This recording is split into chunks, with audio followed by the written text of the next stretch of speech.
अस्सलाम वालेकुम। आज मैं आप लोगों के साथ पंजीरी की रेसिपी शेयर कर रही हूँ। इस रेसिपी के लिए जो चीज़ें मैं इस्तेमाल कर रही हूँ वो ये हैं। ये मेरे पास सूजी है 2 कप के करीब, ये फूल मखाने हैं 50 ग्राम, देसी घी है 1 कप चीनी है।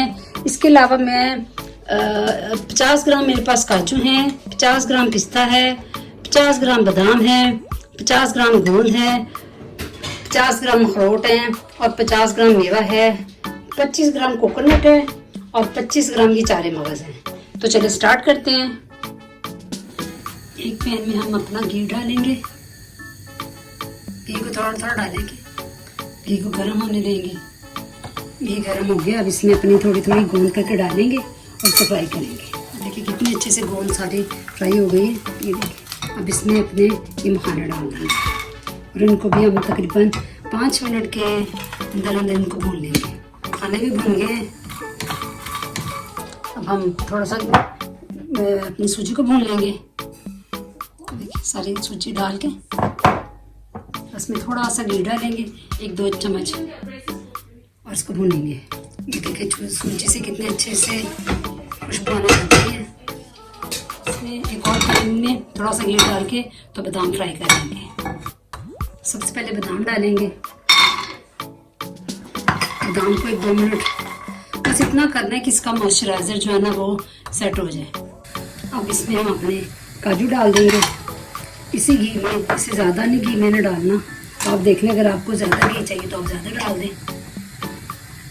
मैंने सिर्फ 1.5 चम्मच घी का डाला है और इसी में मैं सारे अपने नट्स को फ्राई कर रही हूँ। ये देखें नट्स अच्छे से फ्राई हो गए।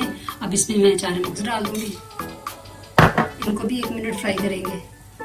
ये देखिए अब इसमें अपने मेवा डाल देंगे। इसकी बड़ी अच्छी खुशबू आ रही है इस टाइम।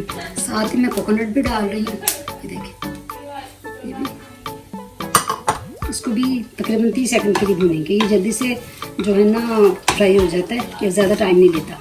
मेरे सब कुछ रेडी हो गया। अब इनको थोड़ा सा मिक्सी में डाल के तो थोड़ा सा मोटा मोटा कूट लेते हैं। ये बादाम भी डाल दिए, अपने सारे नट्स डाल दिए।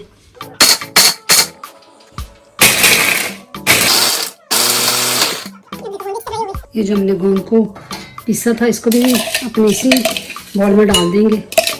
ये जो हमने मखानों को पीसा था ये भी इसमें डाल देंगे। ये चीनी है, इसको भी डाल देंगे। चीनी अपने टेस्ट के मुताबिक आप कम ज़्यादा भी कर सकते हैं।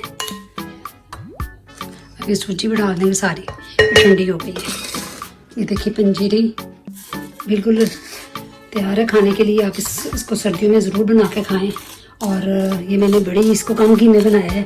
आप घी की मिकदार अपने टेस्ट के मुताबिक डालें और ज़रूर इसको बनाएं, ट्राई करें।